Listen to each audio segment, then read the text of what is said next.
नमस्कार, आप देख रहे हैं अलर्ट भारत में। और राकेश, कांग्रेस के पूर्व अध्यक्ष राहुल गांधी के दक्षिण भारत में एक सभा करने के बाद एक देश में अब नई बहस छिड़ गई है। ये बहस छिड़ी है उत्तर भारत और दक्षिण भारत की तुलना पर। आपको ये बताते चले कि दक्षिण भारत में राहुल गांधी ने एक सभा किया था जिसमें उन्होंने उत्तर भारतीयों को दक्षिण भारतीयों के मुकाबले कम आंका और बेहतर राजनीति करने की वकालत भी की थी। इसके बाद बिहार विधानसभा में राहुल गांधी के खिलाफ भाजपा अब निंदा प्रस्ताव लाने वाली है। बीजेपी के एमएलसी संजय मयूख ने इस पर बयान दिया और कहा कि भाजपा बिहार विधानसभा में राहुल गांधी के खिलाफ निंदा प्रस्ताव लाएगी और इसके बयानों का जमकर विरोध किया जाएगा। आपको ये पता चले कि संजय मयूख ने यह भी कहा कि राहुल गांधी और कांग्रेस इस तरीके का विभाजन की राजनीति ना करे और इन्होंने कड़े शब्दों में इसकी निंदा की है। क्या बोल रहे हैं संजय मयूख राहुल गांधी के बयान पर, आइए वो भी हम आपको सुनाते हैं। प्रकार से उत्तर भारतीयों का अपमान किया है, जिस तरह से विभाजन की राजनीति को बढ़ावा दिया है, कहीं न कहीं उनके मन में वो विचार उत्पन्न कराया है, तो बिहार की जनता आहत है।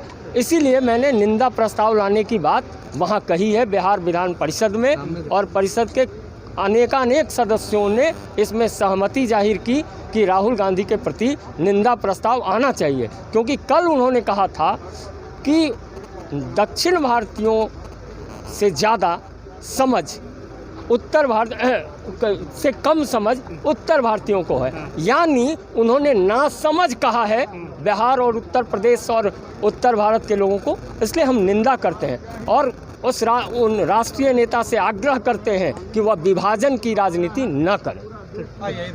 कांग्रेस नेता श्री राहुल गांधी जी के कहने का वो संदर्भ नहीं था जो मीडिया में प्रचारित हो रही। राहुल जी ने दक्षिण या उत्तर भारत के बीच में कोई भेदभाव करने की भी कोशिश नहीं। उन्होंने कहा जो गुणवत्ता, क्वालिटी एजुकेशन, जो विभिन्न क्षेत्रों में आगे बढ़ने का दक्षिण भारत के लोगों को जितना अवसर मिला है, उस तुलना में उत्तर भारत के लोगों को उतना अवसर क्यों नहीं मिला। उन्होंने एक सवाल उठाया, तो इसको बिहार या उत्तर भारत से जोड़कर देख लेना और ये बताना कि उत्तर भारत के प्रति उनके मन में कोई दुर्भावना है, ये बिल्कुल ही निराधार है। उत्तर भारतीयों के बारे में तो उस समय परिस्थिति उत्पन्न हो गई थी जब प्रधानमंत्री नरेंद्र मोदी ने बिहार के मुख्यमंत्री नीतीश कुमार जी के डीएनए पर सवाल खड़ा किया था और सार्वजनिक रूप से नीतीश कुमार को गालियां दी थी, और नीतीश जी ने दिल्ली तक जाकर इसका प्रोटेस्ट किया था, नाखून बाल काट के अपना प्रमाण दे रहे थे कि देखो मेरा डीएनए क्या है। तो उसमें जेडीयू वालों ने तो कुछ नहीं किया, चुपचाप गाली बर्दाश्त करते रहे। तो आज विधान परिषद में भी इस बात को उठाने की चेष्टा की बीजेपी के लोगों ने, तो हमारी बातों को सुनकर सभापति ने उसे स्वीकार किया, उसके प्रस्ताव को खारिज किया।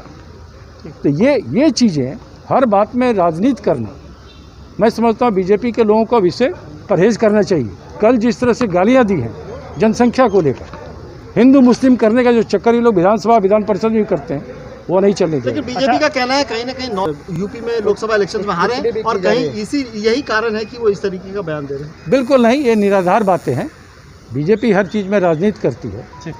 तो दक्षिण भारत की सभा में जिस तरह कांग्रेस के पूर्व अध्यक्ष राहुल गांधी ने बयान जारी किया था, उस बयान के बाद अब छिड़ी बहस ने वाकई ने राजनीति एक नया रूप ले लिया है और लगातार इस बीच बहस हो रही है।